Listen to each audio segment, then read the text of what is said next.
An exceptional bartender. An exceptional bartender is someone who can work with other people well, I feel like. That's a good point.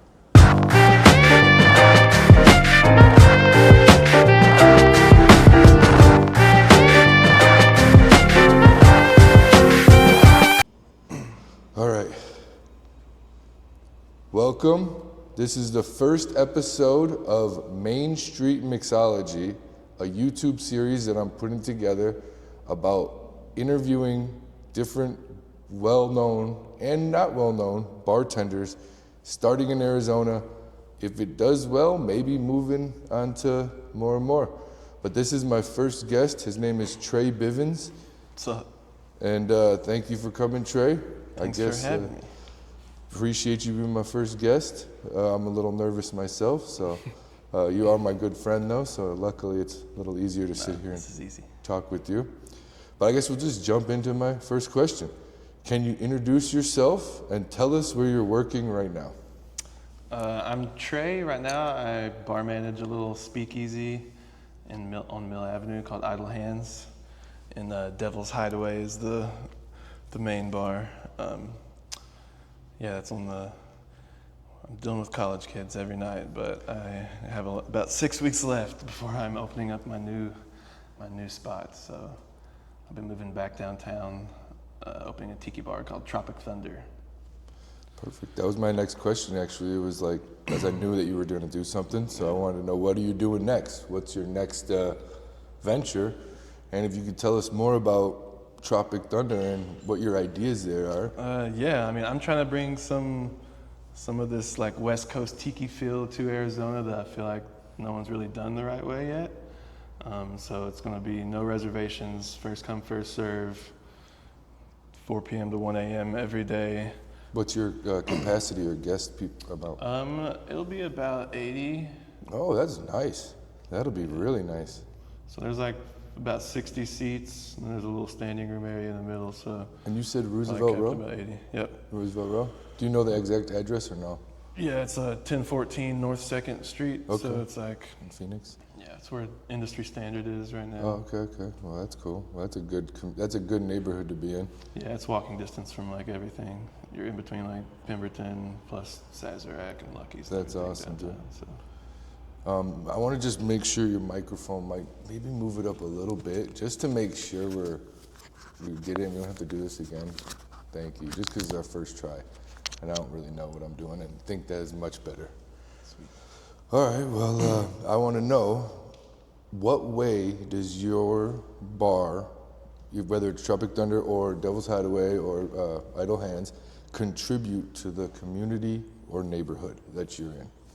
I mean, at Idle Hands, we're definitely and Devil's Hideaway, we're the most adult bar on the strip. You know, it's has that reputation of being a college bar area on Mill Avenue, but Tempe is not just a college bar, just a college town. You know what I mean? Or maybe it was 20 years ago, but now there's a lot of people of all walks of life who live there, live close, and want to have different options for nights out. So we have definitely a more just put together adult vibe overall. We're not blasting, loud DJ house music with, kids fighting and stuff all the time. I mean, obviously this shit happens. It's no, name of the game. No buckets or Long Islands or no, nothing like that. No buckets, no blue, no blue AMFs, oh, yeah. None of that. It's still a party for sure. But well, that's important, I think, because Mill needs that. I does need that Tempe. because before it's in a historic location, being in the old where Rula Bula was before, which was there for 30 years, and it always was the more adult kind of destination too. Having a more neighborhood bar feel to it. That's true. And the location being on the very end of the strip. So if you want to just go to Devil's Hideaway, you don't have to fight through the rest of the thing. You can just park right there on the end. There's a parking lot right there too, so that there. helps. So you don't have to involve yourself in the rest of the craziness.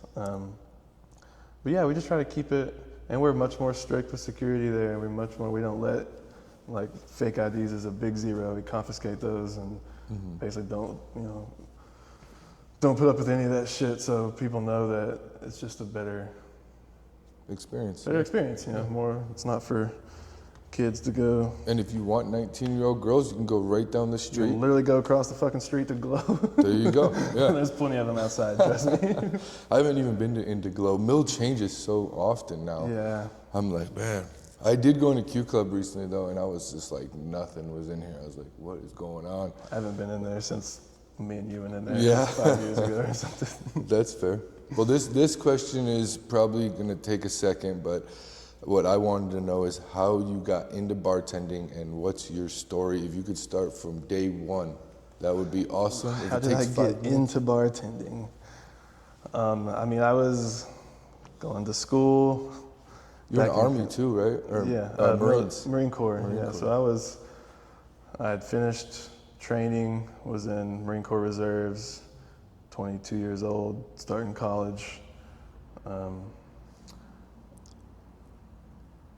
And yeah, I mean, my family's poor. I don't have no money for college. No parents that can give me like rent or anything. So I had to be able to pay rent, pay for college, like everybody else in this fucking country. But I mean, so I had to bartend to try to, because I couldn't go to college in the town where I was from. I had to move to Lexington, just like a 2.5 hour drive from the little podunk town in Kentucky that I grew up in. So I had to be able to pay for my own rent and everything in the city.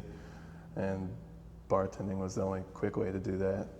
But what made you want to be a bartender? What gave you that, like, in Lexington?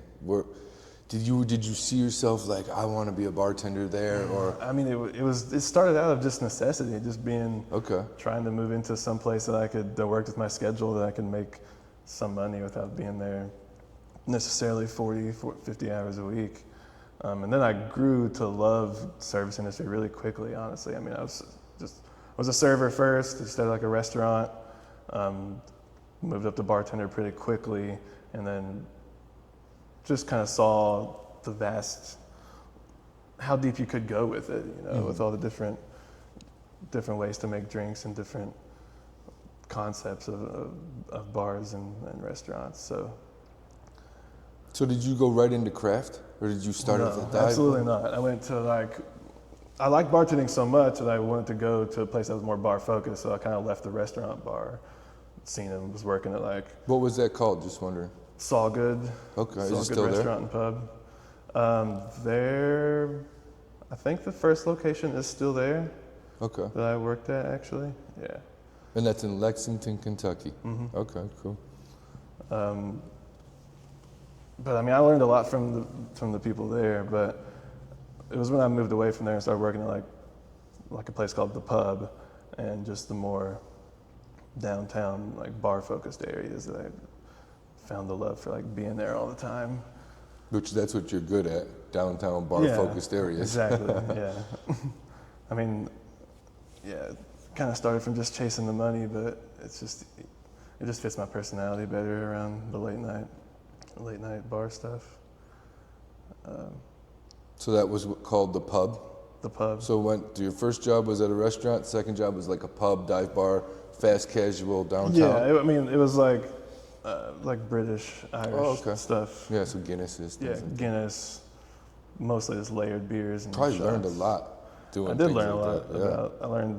Yeah. it was just learning every stupid dive bar shot, like Washington apples and liquid cocaine, and that was all the stuff that I first knew. And like, it was always cool to be the guy that when someone at the bar said, "Hey, what's in that one random ass shot? What's in the liquid marijuana?" And just to be the guy, be like, "Oh, I know that one off the top of my head." Boom, boom, boom, boom, boom, and don't have to look it up and do it. So that's what it started. Was just wanting to know wanting to have all the knowledge, you know. Passion. Yeah. Mm-hmm. I mean, I just hated when you would take an order from somebody, Moscow Mule, whatever classic it was, and then you give it to them, and then they go to correct you on it, right? They would try to say, "Oh, it's supposed to be this, it's supposed to be that," and if you don't know for sure if they're right or you're right, all you can do is say, "Okay, sure," and then you just make it like whatever the way they did, which is fine to make the drink that they want, but you also need to. There's a baseline for everything. So I just wanted to know. I just wanted to be the one that was right in all those situations, like selfishly. And then it grew from that to just to me wanting to learn everything and studying all the books on my own. And at that point, through reading Cocktail Codex, classic modern cocktails, first Death and Company book, you know, Me Hands, Bartender's Manual, Imbibe. I realized that there was a world of bartending that existed outside of the city that I was stuck in, really. Yeah. And Which was Lexington? Which was Lexington, Okay. yeah. And I mean, I started bringing my own tools to work, my own metal shaker. That was the days of like Boston green pint glass with the big metal. Oh, like, yeah. I didn't see a small metal shaker until I was probably bartending for 4 or 5 years. I would say the same for me. And then I started like buying my own tools, buying my own like long spoons, and like actually knowing when to like what to shake and what to stir. To the people I was working around back then was crazy. Like people would shake a Manhattan, no fucking problem, no problem. And the guests would still pay for it? They wouldn't even really know. That's what I mean. Like that same like knowledge wasn't there. So then from Lexington, did you stay in Kentucky, or is that when you made your way out to... That's when I moved here from Lexington. Okay. But you were already really good at what you did when I met you, and that was at Sazerac. Was that just from reading books and everything, or...? I mean, I had gotten the motions down, you know, I'd gotten the volume, I'd worked in Lexington downtown where the like rep arena and stuff was during basketball games with like, you know, standing room door to door. So I was like, I got good at that, like taking orders fast and starting tabs and all the, what I think of as basic skills that every bartender these days doesn't really have exactly. If they don't work those like volume spots. But I mean, I had that already. And then, Sazerac was the first place that I was able to like show what I learned through reading and everything in a way that was actually, you know, appreciated by the guests and the people who were there. Like, I knew how to make a last word, but nobody in Kentucky would order a last word or even know what that was. Makes sense. I got to make them for the first time for a guest at Sazerac, and then that bar just being such a huge bar that had everything in it. Yeah, after working there for a year, I'd been just inundated with all the classics and every type of clientele you could imagine. Yeah, you were really good with all classics and all like balanced. I remember red aperitifs being like an essential part of all your cocktails because you cared about balance, which is like very important. Yeah, I would always sneak a little Campari or something into every drink. Yeah, I love that.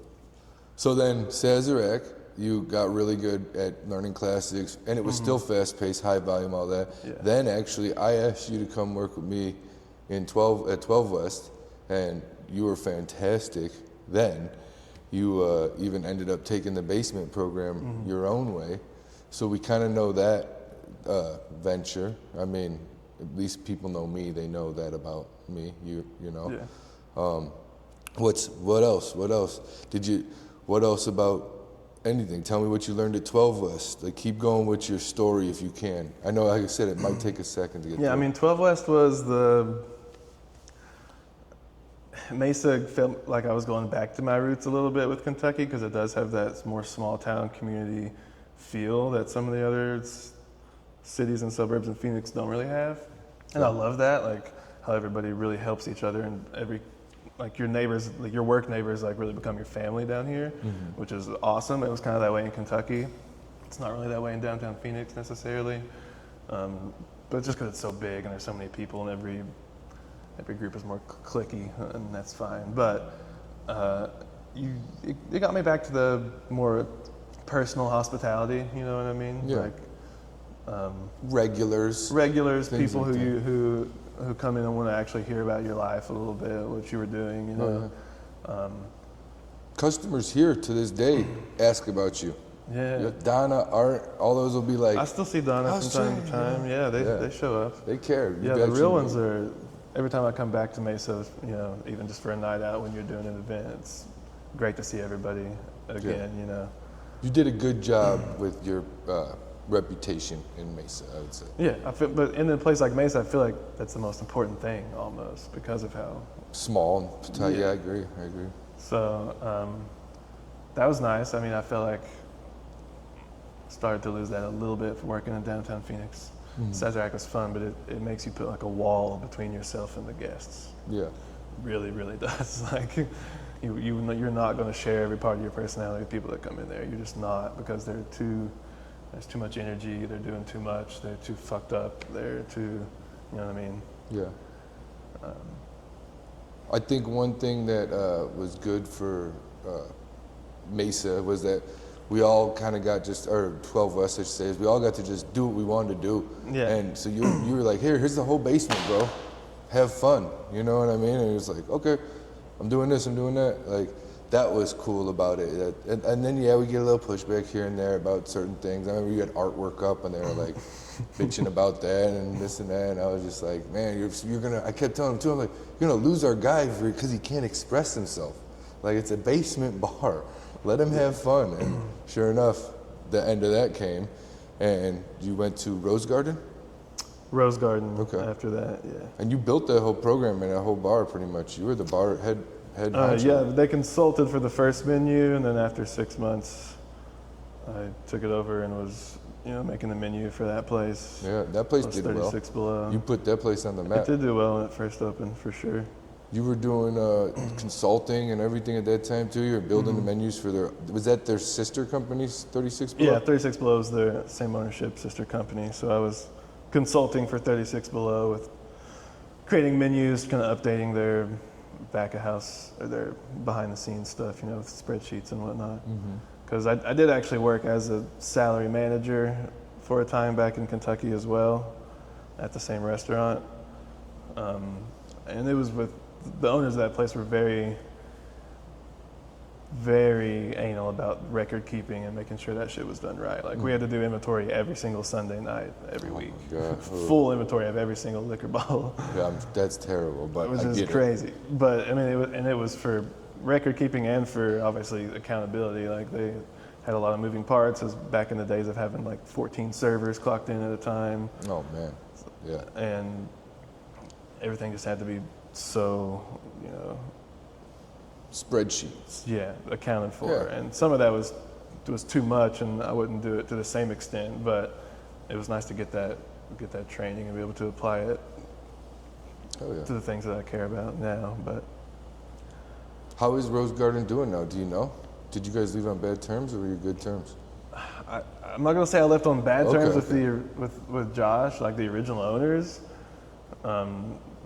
We executed everything well together, but it was when he made the decision to sell most of his share to new people that it fell apart. Just So, fell apart. Yeah. On your end, you wanted to get away. yeah, and I left pretty much right away. I could tell that they weren't experienced and weren't going to be able to do it, and I was just not going to carry it, so I left. So then Rose Garden at Idle Hands, was that how it went? I just took a job I was at Clever Koi Oh, okay. for like 2 months. Okay.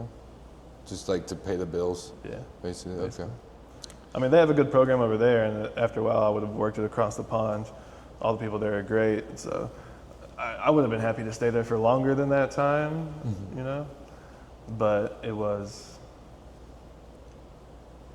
just a stepping stone because I got the offer for Idle Hands, and Clever Koi's fine, but I'm just not like a restaurant person. Like, Yeah. the day-to-day, like answering phones about food and stuff is like, it's just not where my heart and my experience is. So I just don't feel as in it when I'm in that job, Yeah, I got you. But when I'm at the bar, I can just focus on what I'm good at. It's a lot easier. That's fair. So Idle Hands, you've been there how long?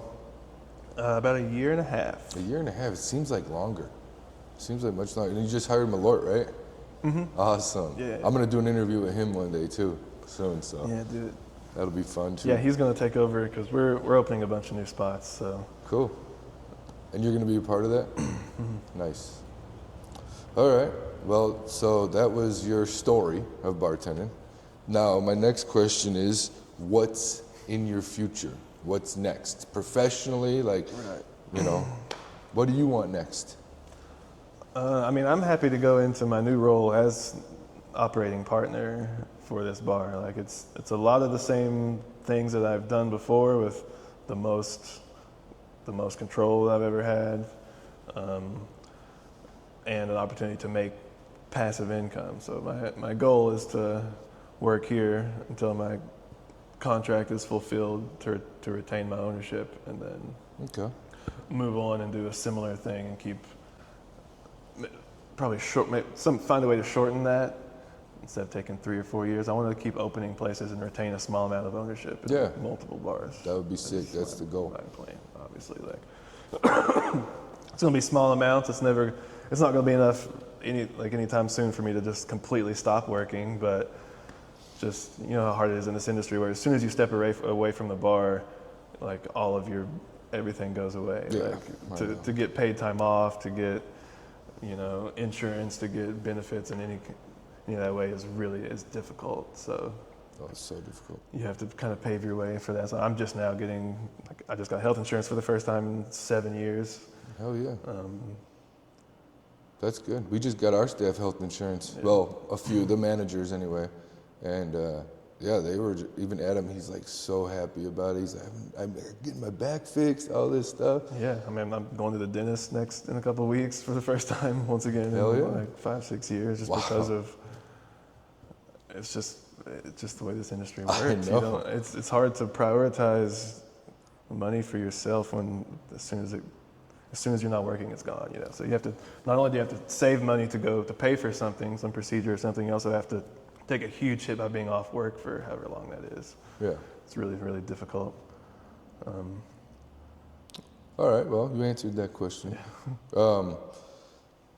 If you could open your own dream bar or restaurant, but sounds like bar, what would it be? My dream bar. Dream bar. My dream bar would be a shack on the beach in Jamaica. In Cuba. Yeah. We'd be in Barbados and we'd have 3 cocktails. A daiquiri, pina colada, fucking mojito. Yeah, open from 2 to 6 and go home. And, open for when I want to open and close whenever I'm out of stuff I want to go home. That would obviously be my dream bar. I mean, I'm fortunate with the place I'm about to open, the Tropic Thunder. It checks most of the boxes with what I want, of where I want to be every day. Having like a tiki themed cocktail menu, but also being like first come first serve dive bar situation with no, you know. Yeah, sounds right up your alley. Yeah, with no reservations or no food or anything. So. In downtown Phoenix, where you want to be. Yeah, so like, it checks most of the boxes, obviously. That's good.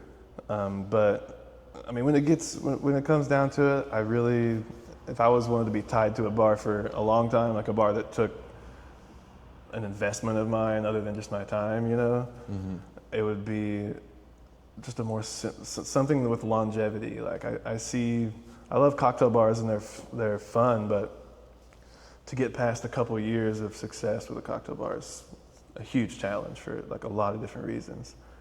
And I would want to create a bar, something like Casey's Woodshed, where it's just around forever, never going. It's not going to change. It doesn't need to change. It doesn't need to make $1 million, but it'll just be a neighborhood staple where the people who live around there always be like, hey, we could just go to Casey's tonight. Like, that's what I would want to. They almost can't close. If they closed, whoever went in there, the whole neighborhood would boycott, and they'd be out of business every time. Yeah, that's what I mean. It's one of those. Yeah.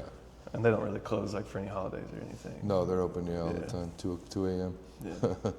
Kind of sucks, but you kind of have to do that to serve a community. So. Oh, they're a huge part of that. I lived in that neighborhood, and that place was like, you had to have respect for Casey's. You know what I mean? Yeah. So. It's one of the cheapest places. They're not going to judge anybody for going in there. If you got $1, you got $2 for a beer. That's a good point. You're good. That's a really good point. You are good actually.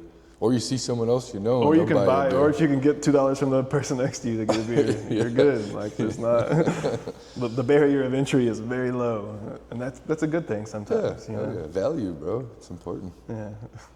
All right. Who in this industry has inspired or been a mentor to you, and why? Ooh, that one's hard. I've had a lot of mentors. You can say all of them, or you can just say, one that stands out for whatever.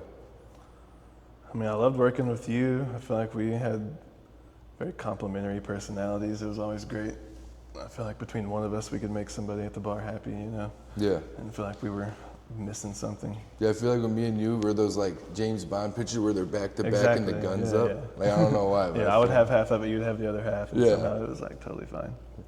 That was fun days. Those were like a sports team. We Yeah. were working together like to score goals or points or something like that.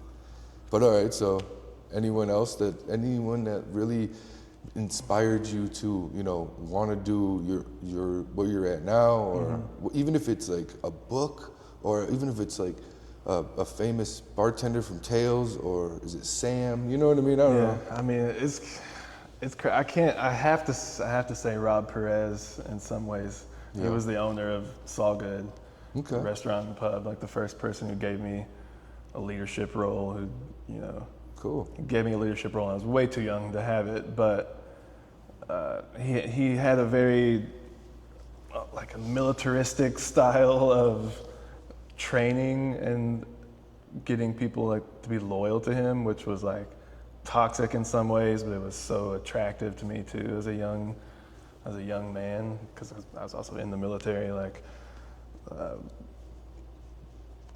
he would do shit like if you had done something where any kind of misconduct where he wanted to fire you, but like thought they were like wanted to hear your side of it, he would want to give you a chance to keep your job. Basically, he would call you and tell you to meet him at his house at 6 a.m. because he went every morning and ran like 3 or 4 miles, and he would basically just run with you and talk to you about life. And if you were like apologetic and wanted to keep your job, he would let you keep it, you know. But he was just so it's just like that intensity.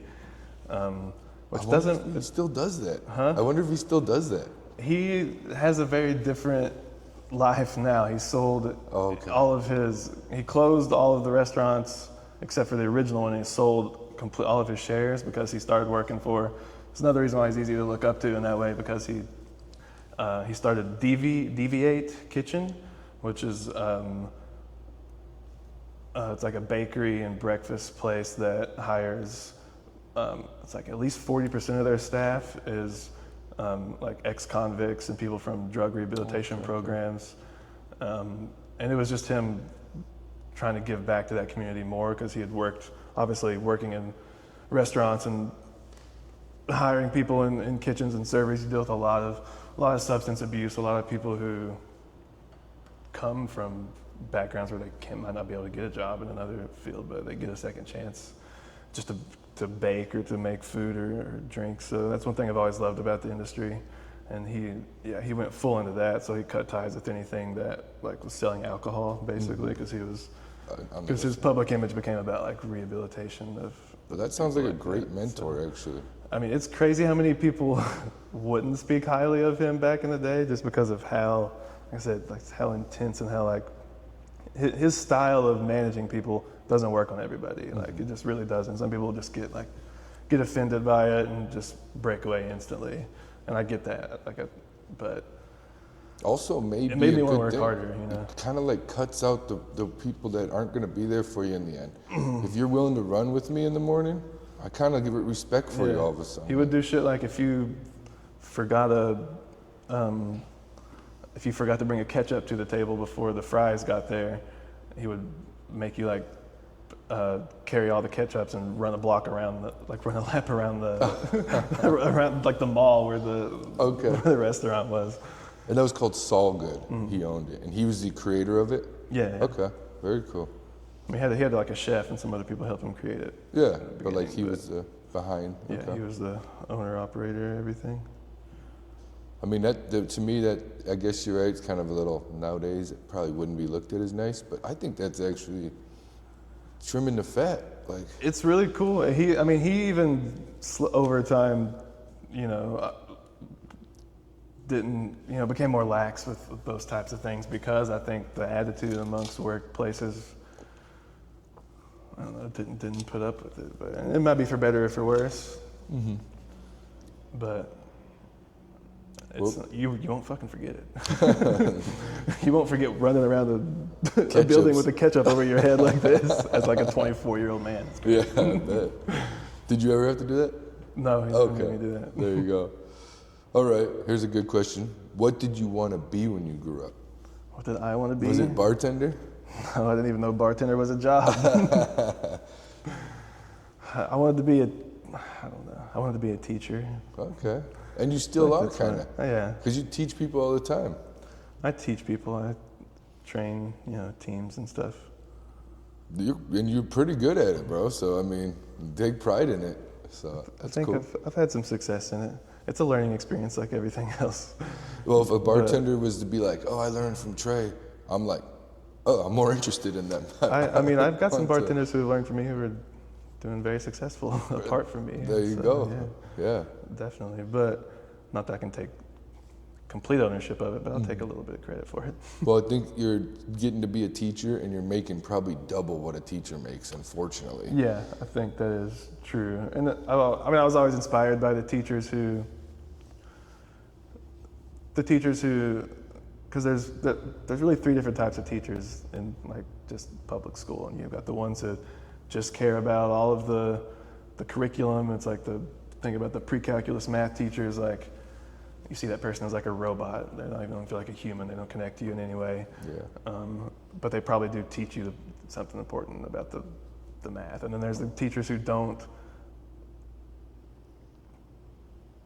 really follow the curriculum. They just want to be buddies with people. They end up being popular amongst the kids, but they don't really do their jobs that well, right? And then there's the third one, which is much, much harder, which is the teachers who take care of the class in a way that makes people want to go actually to the class. And then when they do show up, they also learn something too, And I had a few of those growing up, and those people really, really inspired me. And I think I definitely took something away from that when it comes to like training team members. Like my management style is definitely to make you want to do something to succeed for me. You know what I'm saying? Like it's more the positive, affirmations or opposed to just punishing. Yeah, no, that's good manager. Because if you can make someone want to work for you, like actually want to impress you because they care about what you see in them. Buy in. We call it buying and them buying in, even for no dollars, but getting them to believe in the dream. Yeah, because otherwise, you can get them to do something right when you're there, but as soon as you leave, or you're not there to catch them doing something, they're just going to do whatever they want anyway if they don't want to do it. Yeah, no, I agree. And that's the hardest part about managing people. It's very hard. But okay, next question. What qualities set you apart from other bartenders in the industry?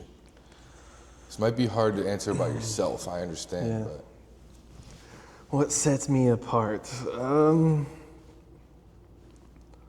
I think your teaching skills definitely is a big thing. The fact that you will come back down to their level and teach them from wherever they're at, I think that's a big thing that sets you apart with a lot of other bartenders. Unfortunately, even though training is a big part of this, it's still more difficult than it sounds. So. It's really difficult. I think I'm very liquid. I can form to so many different situations, and I don't personally like to put myself in some of the situations I've been in bartending.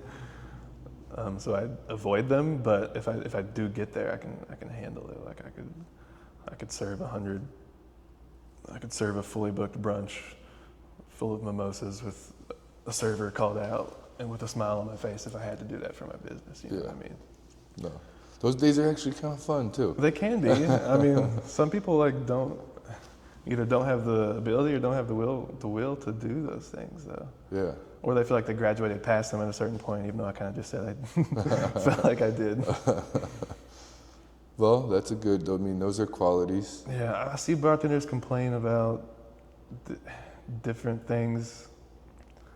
Usually when I see a bartender complain about the performance of another bartender, it's because they don't understand something about the situation that they're in. You know what I mean? They're either, it's because they themselves don't have the experience in whatever venue or type of bartending that is. Because just because you bartended at a restaurant doesn't mean you bartended at a wedding that had 10,000 people with 14 satellite bars with a made-up menu that only had 4 drinks on it that you've never done before. You know what I mean? Like they're all very different situations, and you can get good at each one of them differently. You have to want to do it. You do. You have to want to, and you have to physically go do it. Like, you can't just be like, you can't just watch it from afar. Like, Yeah. oh, I've been holding down this same 14-seat, neighborhood bar for 5 years, and that means I could look at these, event bartenders or people doing guest shifts and make my comments and say what I would do better. But if you're not going there and doing those things too, you don't actually know what you're doing. Yeah. Like, Oh my God, Adam we put up an Instagram video of him making the Guad margarita, which is our margarita. 2 ounces tequila, 3/4 agave, 3/4 lime, 2 dashes orange bitters, right? Not a very different margarita from a Tommy's besides the 2 dash orange bitters. This video has like 185,000 views, 4,000 comments of just talking shit to Adam about making a Tommy's margarita with orange bitters, all right? And he was at first, he was like, oh man. I'm like, dude, this is so good. That's great. It's the video has gotten our Instagram page like 800 followers. I looked at the other day, the insights, it was 800 followers just from that one video. And it's all rage bait, like hate on him, hate. And I'm like, dude, that's actually in a weird way a good thing. It is, but it's a bunch of bartenders applying their perspective from where they work and trying to apply it to some place that they've never been to in a city that they probably never bartended in. I know, that's the That's problem. another thing. Like, once you bartend in different cities, the stuff that people say and the recipes aren't even the same. Like, on the East Coast, like, the obvious thing is like the Wisconsin old fashioned, but that's an egregious example. They're just like a Vegas bomb. Mm-hmm. That's a good one. 20 ways. It could have. It has at least Crown and Red Bull, yeah. But depending on what state shit. you're in, it has any combination of peach schnapps, sour mix, cranberry juice, triple Sprite, sec, maybe something. maybe triple sec. You never know. Yeah. But if you're in one little area, they probably all make it the same there. Yeah. You know what I mean? They're pretty close to the same. No, I agree. That was one. Like, before I moved to Arizona, you think anyone ever ordered a Paloma from me? No. They don't. Paloma here is like, even children who don't drink probably know what a Paloma is. Yeah. Well, also a grapefruit Paloma that tequila. we make nowadays has got probably agave nectar, lime, grapefruit juice, Fresh all this shit. grapefruit, yeah. When a real Palama's like It's tequila and just squirt. tequila. Yeah, and a little fresh lime if you're lucky. Yeah, exactly. But I mean, Paloma's, while here it's a canon thing that if you got it wrong, someone would probably like knock you a little bit, or at least say someone else has a better Paloma. There are other states where no one's ever ordered a Paloma from anyone ever, so they don't know. So like Kentucky, they're probably not ordering no one's Palomas. ever ordered Paloma in Kentucky. I bartended there for 5 years, and no one knows what that is. It's That's not on any menu. All right, here's a good one. What advice would you give to someone thinking about becoming a bartender? Focus on the physical skills and Like stirring, shaking, and like just Talking. taking an order from someone and getting it right. Like, bartenders at first really get lost in what's in the cocktail, and it's not that important. It is important. It's really, really important, but you can't start there. My advice is to you is to go get like 2 or 3 jobs that are all different. Work as a bar back at a nightclub or whatever the lowest position they'll hire you at. Go to a brunch place in the morning and serve tables or coffees, Bloody Mary's bar, whatever it may be. True. And also work at a restaurant. Yeah. And then from there, because you're going to learn something vastly different from each one, and then choose what you like, and then find a place that you could see yourself working, and then take literally any job that place would give you. I like that. Yeah, start at the bottom, work your way up. I have not taken very many. Now I'm to the point where I'm starting to get management jobs as soon as I step in, but I didn't do that for most of my jobs. You know what I mean? Yeah. At 12 West, as a part-time bartender, and then I ended up running one of the programs, and then Rose Garden. I just got hired as a bartender. Showed up at the walk-in career day that was open, interviews with everybody else. Okay. They hired 14 bartenders. We probably needed 7.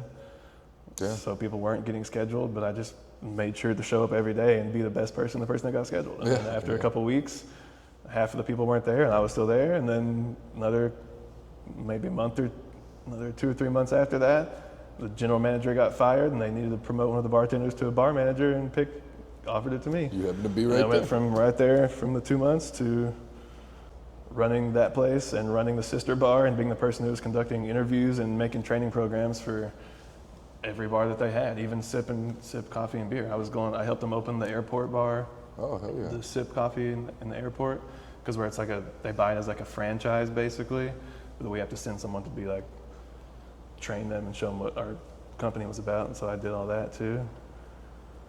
Well, that's, Yeah, I didn't ask them for that job when I showed up. yeah. I just Worked your way into it. I just made myself the obvious choice, you know. That's what you have to do, and that's what you have to do. And I feel like every industry, there might be some white collar world that I'm not aware of where you just show up and do whatever and eventually get promoted. But in the trade world, in the business world, you just have to be the best. I agree. The best one, because there's always going to be people there, you know. Or at least care. Yeah. That's a big thing. You You don't have to be number best, one. You don't have to be number one by any means. but if you give a shit, I want you. You don't have to be number one, but you have to just be trying as hard as however many people are at the top. I agree. Okay. What makes an exceptional, in all caps, bartender? An exceptional bartender? Yes. That's you, just like yourself. An exceptional bartender. An exceptional bartender is someone who can work with other people well, I feel like. That's a good point. An exceptional bartender knows how everything that they do in their workspace affects everybody else in the restaurant, including the guests and the kitchen and their fellow bartenders and barbacks. Hell yeah. I agree. Really. It's not even really about the drink as much as it is the vibe, the Being connection. able to zoom out and see the moving real. parts of the whole thing. It takes years to get there. It does. You can't just come in your first day and see the whole fucking picture. You got to work your way into situations that are fucked up. You got to cut your finger off one day. You got to do these things that and you have to see something that you can tell that looks horrible. Like, I have to make sure that doesn't happen like that again. But you have to like acknowledge that and then make an effort to not have that happen again. Like, yeah, I think what I think is accountability. Mm-hmm. When I say, hey, why didn't these drinks get here? Instead of throwing someone else under the bus, being like, heard, got it, and takes the initiative and does it. I think that is a big, huge thing. Or like, if you need a day off, instead of just like coming up with some bullshit excuse, just being like, hey, I fucking need this day off. You know what I mean? Like, right. I like to know like accountability nowadays. That's what a lot of people have lost, I feel like. But anyways, saying about that, here's a good question for you. This one I'm sure you hear all the time. What's your favorite drink to make? Favorite drink to make? This is an unpopular opinion, but I love making egg white drinks. Okay, yeah, that's you. What's your favorite drink to make? So I don't want to make a million of them all night, but if I'm like putting a cool bitters design on top of a drink, art, making something that looks like something that they haven't had before. That's awesome. So an egg white cocktail that's decorated finely. Okay. Yeah. It's fun to physically do. It's fun to do the reverse dry shake, get it nice and... Hell yeah. I always tell people I like to make the right drink for them. My favorite drink is the right drink for them. I mean, I can make anything, but... Yeah. Okay, here's one. When you're on the other side of the bar, what's your go-to drink order? Go-to drink order? Yep. Depends on the bar. Fair. Let's just say, let's pick one. Vastly Casey's Woodshed. Or not Casey's Woodshed, Casey Moore's. Casey Moore's? Yeah. I would... Casey Moore's is a Guinness and a shot. And a shot. Jameson, Fernet, probably. Fernet, yeah. Probably Guinness and a Fernet. Hell yeah, that's a good drink order. Okay, here's a really good one, and then we'll move on to my next category. If you could share a drink with anyone, dead or alive, who would it be, and what would you serve them? Ooh, that's kind of fun. Right? Anybody? Oh, God. I need to think for a second. It's a hard question, I know. Frank Zappa, Okay, from the rum company or the musician? the musician. Oh, okay. Frank Zappa. Okay. Oh, I'm thinking Ron Zacapa. All right, Frank Zappa. And what would you serve him? What would I serve him? What band was Frank Zappa in?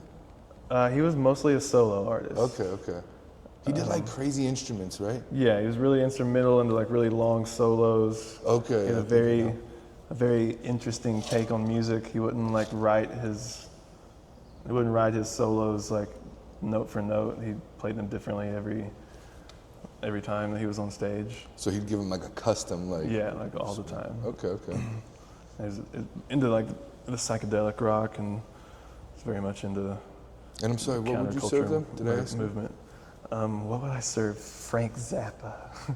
I mean, I feel like we just got to drink like a cold bottle of like Coors Banquet or something. Yeah. All right. Hey, that's still a good drink. I love making a beer. It's one of my I favorites. love making a beer. All right, so this next section is about Arizona. And you might have answered this in the very beginning, but what do you miss most, or what did you love most about bartending in Mesa? What did I love most about bartending in Mesa? Trying to incorporate Mesa, because that's what we do, and like, Yeah. I mean, I know we touched on it before, but definitely the regulars. and that's what I figured. Absolutely. Like loyal regulars, not just like people who would show up for a couple times, twice a week for a couple months and then never show up again. Like for years and years, the same people would come in. Can you actually say that you miss about Mesa is the loyal regulars? That way in YouTube later I can cut it and be like, Yeah.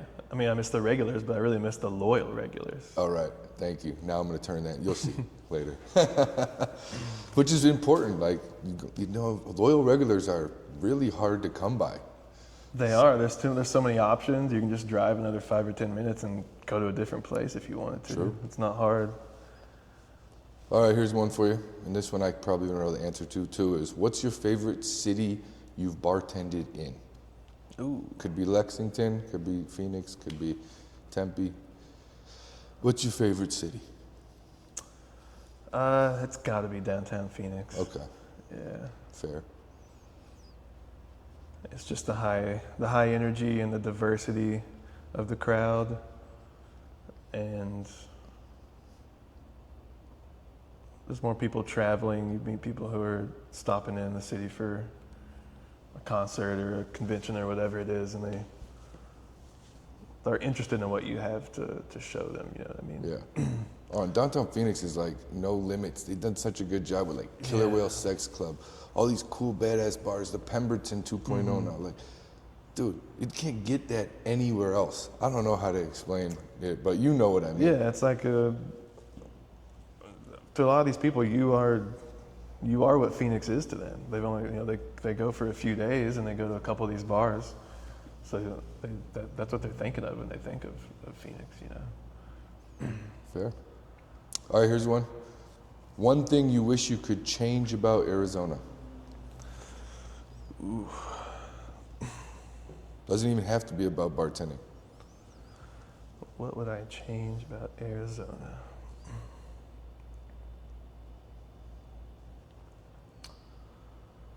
I don't know.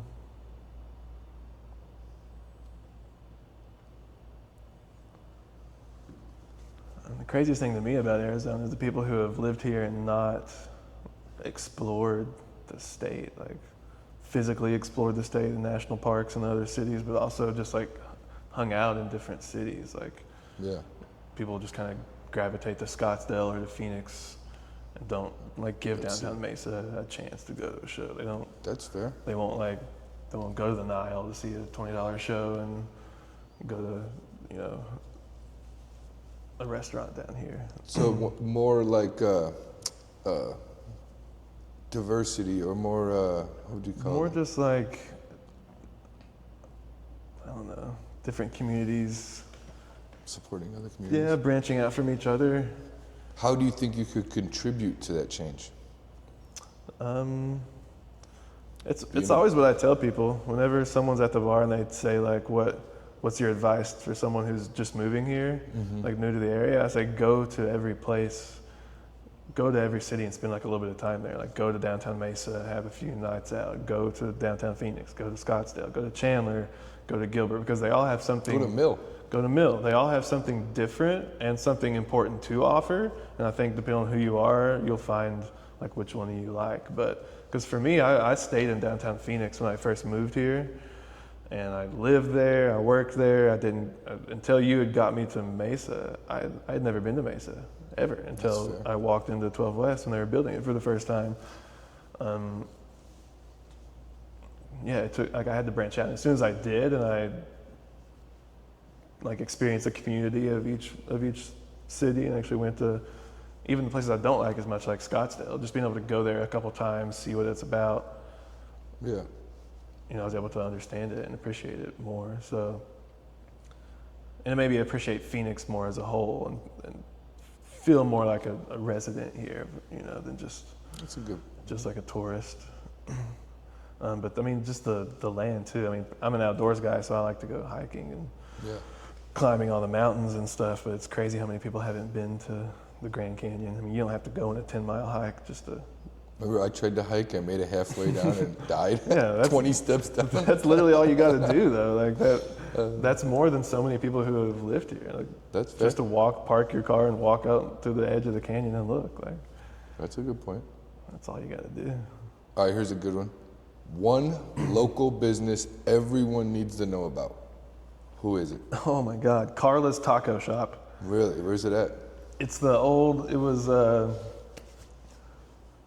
Los Favs Oh, okay. before, and then they On moved. Broadway? It's on like Broadway and Like McClintock-ish? yeah, in between McClintock and I know what Rural. you're talking about. Yeah. Yeah. Let's go Carlos or Carla? Carla's. Carla's. Karlas. So they opened another location in the East Valley, like Gilbert or Chandler, and they moved the namesake over there when they did. So that's now Los Favritos. Oh, yeah, okay. But it's still the same owners, and it's Carla's Taco Shop in Tempe. Okay. I go there like 3 times a week at least. Yeah. It's like they do all day breakfast burritos. All their food's amazing. It's the amount of quality food you'll get for what you spend is more than any place I've been to in the whole valley. Like it's crazy. It's like $9 for a big ass burrito that'll feed you for half the day. Value. I've never gotten sick. I've never gotten anything from it that was not like perfect. They Have you make met everything the from owners? Scratch. I mean, it's the same people who are in there all the time. Okay. I don't think the owner, but I mean, Okay. they recognize me when I walk in. They know my order. They already start working on it. Like, I'm gonna have to check them out because I want a breakfast burrito. if you like a breakfast burrito, that's the only thing I've got. But I swear I buy the same sausage breakfast burrito like 3 times a week. It's so fucking good. Wait till you see the next questions I got coming up for you. Any new local businesses that you're excited about? New local businesses? I don't know as many new ones. Well, I guess Tropic Thunder could be one. I mean, I'm excited about my. That's still bar. locally owned. Well, we also the other bar that we're opening on Mill is going to be really cool. What's that one called? Carmen Cantina. Okay, and where's it going? It's where El Jefe. Oh shit, that's gonna be a good location. Yeah.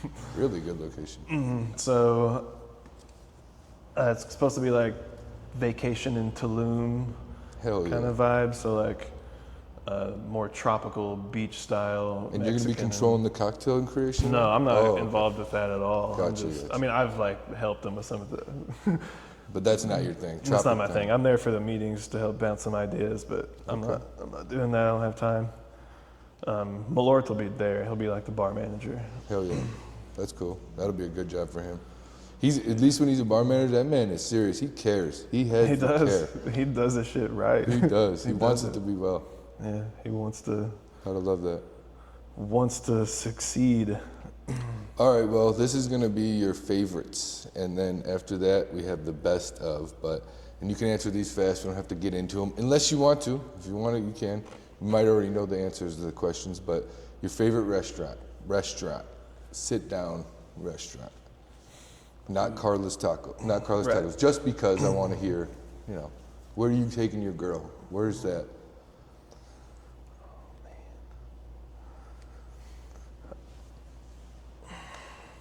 I mean, it's still so casual, but we love Republica. Empanada? Fire.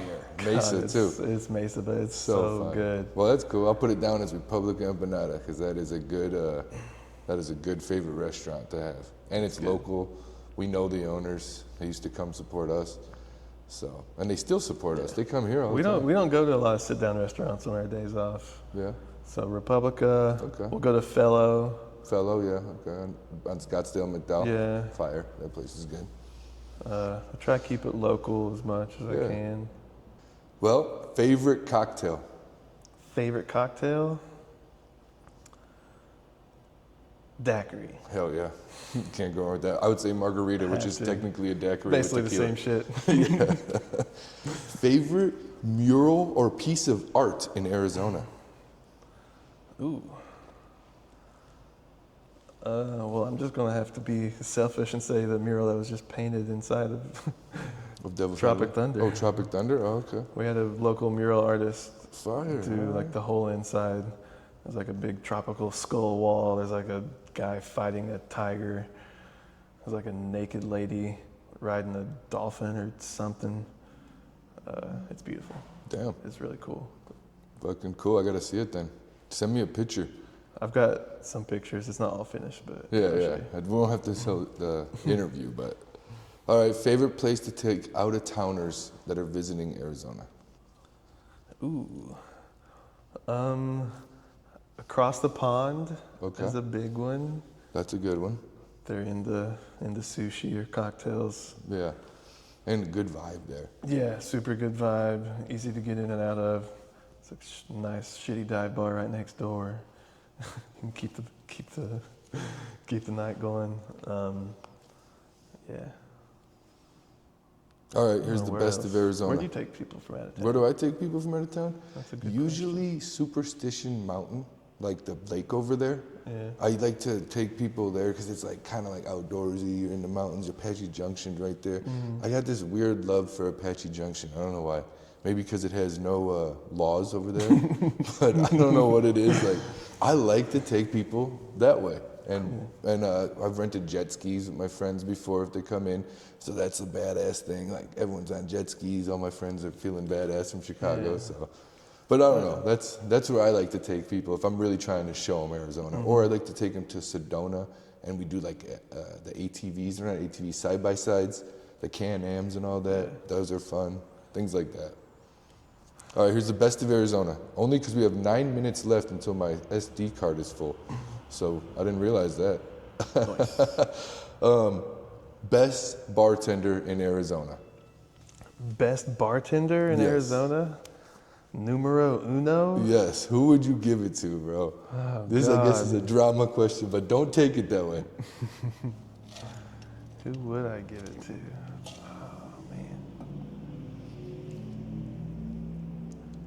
Just bartender? Yeah.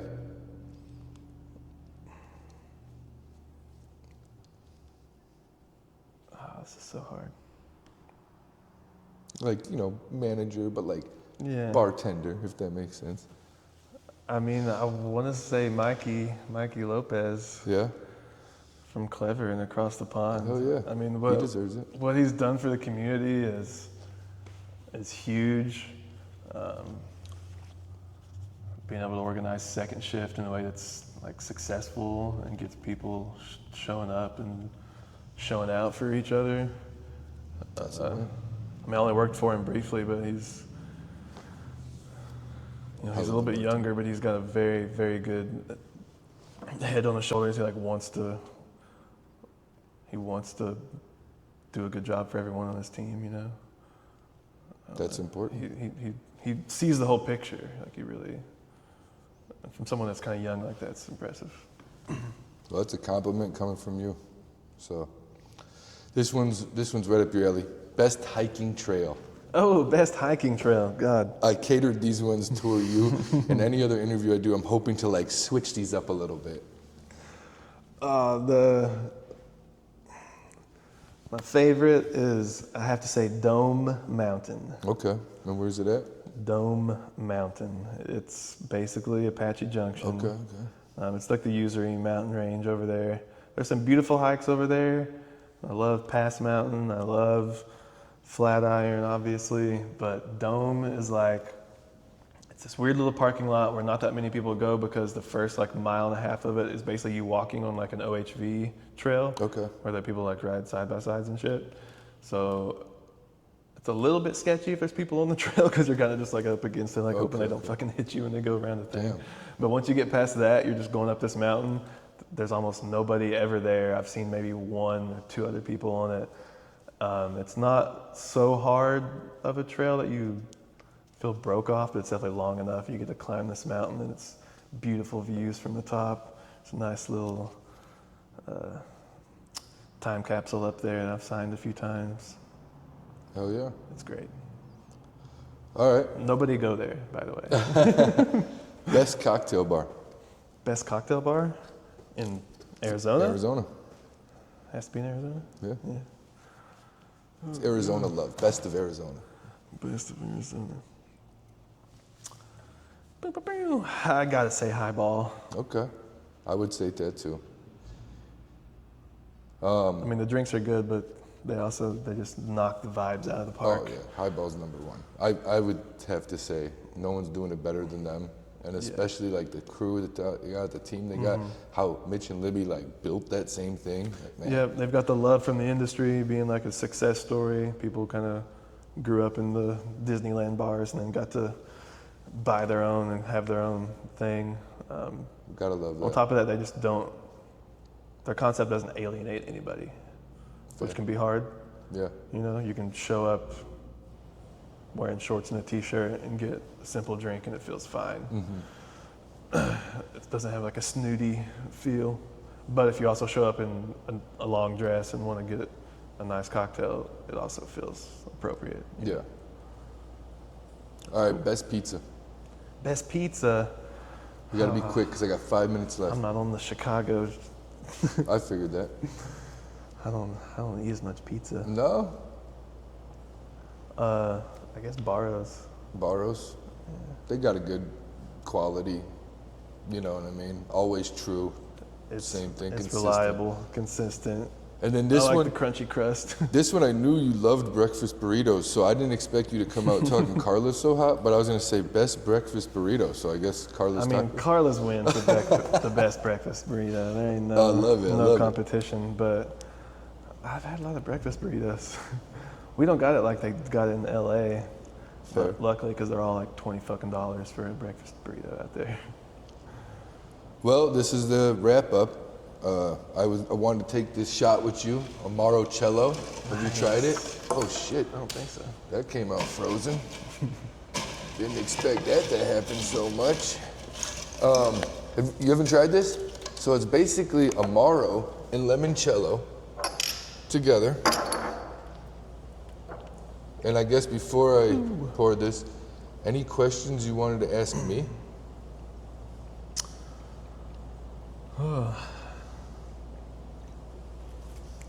What's your plans for the future in the industry? Do you want to keep owning stuff? Do you want to buy and sell? What do you want to do?